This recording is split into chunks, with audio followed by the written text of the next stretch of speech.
On a typical day, my mother was driving me home from school, and everything seemed to be going according to plan. A few words were exchanged, there was peace and quiet, and all was well. But I noticed her to make a left turn at a different spot than usual, and we ended up pulling into this massive mall parking lot. That's when I realized, oh my God, we're going to Nordstrom. Quickly, my mind began to panic at the absolute atrocity that was before me. But, despite the fact that I thought that I was literally about to die, I see something out of the corner of my eye. A saving grace, perhaps. I see a chair. And when I sat in that chair,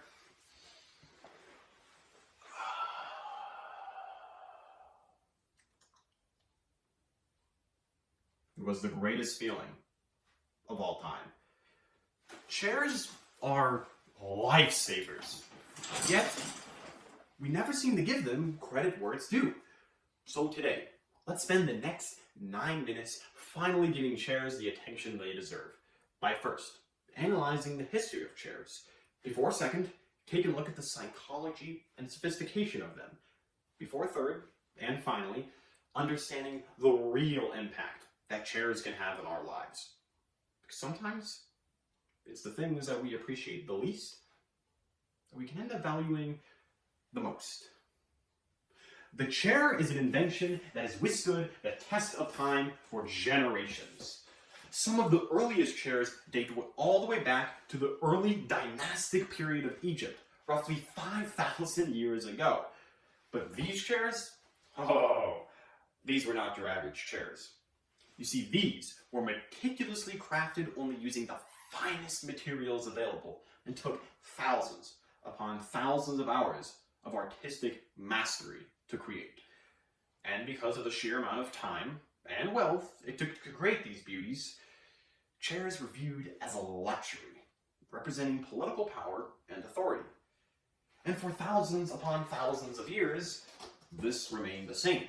That was until the 19th century, when society had undergone an industrial revolution, and the demand for the newly mass-produced chairs began to skyrocket. But the chair is faced with a little teeny-tiny problem that seemed to impede its way on its path to success. You see, once everyone had a copy of the chair, nobody wanted it anymore. Seemingly overnight, the interest in the chair vanished. Because everyone had a copy of the chair, it went from being viewed as a luxury to being taken for granted as an essential. But despite that, new models of the chairs began and continued to be developed. In the 20th century, the chair continued to evolve in order to meet the demands of the average American spending more time at home, with inventions such as the television and the radio. This led to the development of the sleeper chair, which adds an additional ottoman for support for your feet. Or, every middle-aged dad's favorite chair, a recliner. Which, well, it reclines. Pretty straightforward. And for generations, or a generation, the chair continued to evolve and evolve, until finally, it had reached its perfect form. Behold! The ergonomic chair. It's slick, it's slender, and it's definitely the sexiest chair of all time. The ergonomic chair, also known as the office chair, is designed to accommodate as many different body types as possible. But along this attainment of perfection, the chair has definitely had a few stumbles. Take, for example, my personal favorite, the monoblock chair. You see, unlike the ergonomic chair, the monoblock simply does not care if you suffer from spinal failure, because its whole entire existence is to make you feel absolute inferior back pain. I mean, despite the monoblock's quirks, it serves its purpose at being an easily mass-produced chair that anyone can have access to, whether it be for comfort at home or mass production on the go. The chair is an invention that has withstood the test of time and been an integral part of our society. Now that we've taken a look at the history of chairs, it's about time we get down to the nitty-gritty science of just exactly how a chair works. So I will take on the great honor of demonstrating this chair. Observe.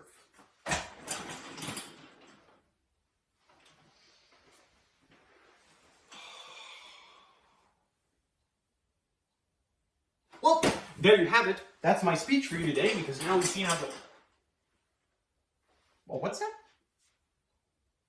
You want to learn more about the chair?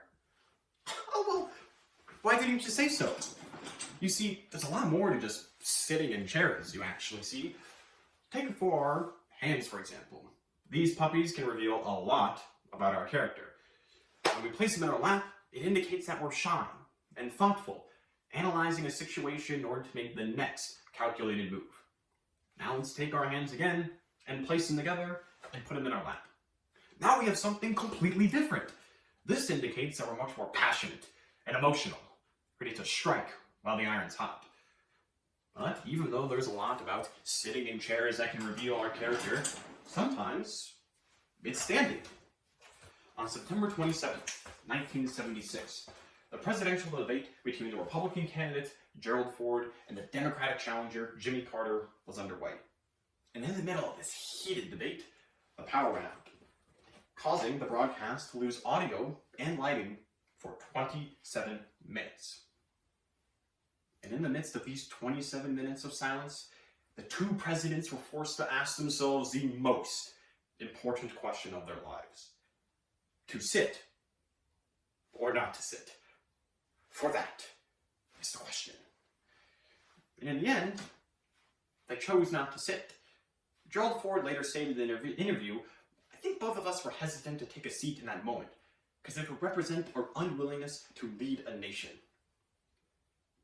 The idea of sitting versus standing can be wanting to rest our bodies, or as powerful as determining if someone is capable of leading a nation. Now that we've taken a look at just how sophisticated chairs can get, it's about time that we realize chairs can be a little too integral to our lives. Because we sit in chairs a lot.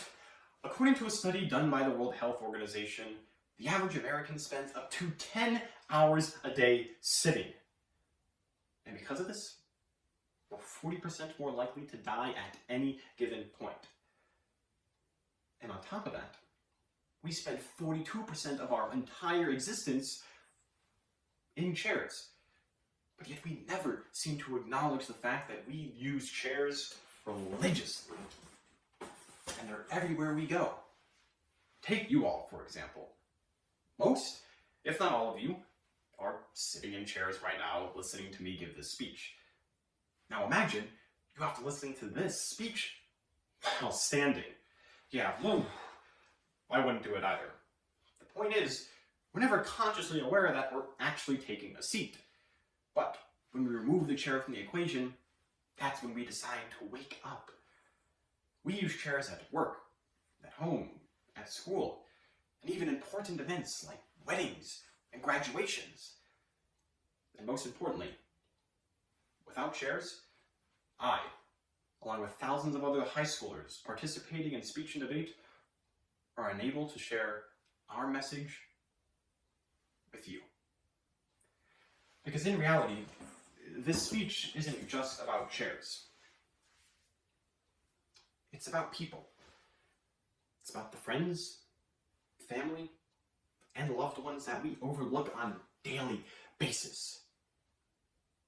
And through recent events, like the COVID-19 pandemic, humanity has been forced to spend more time in our chairs and less time with the people we love.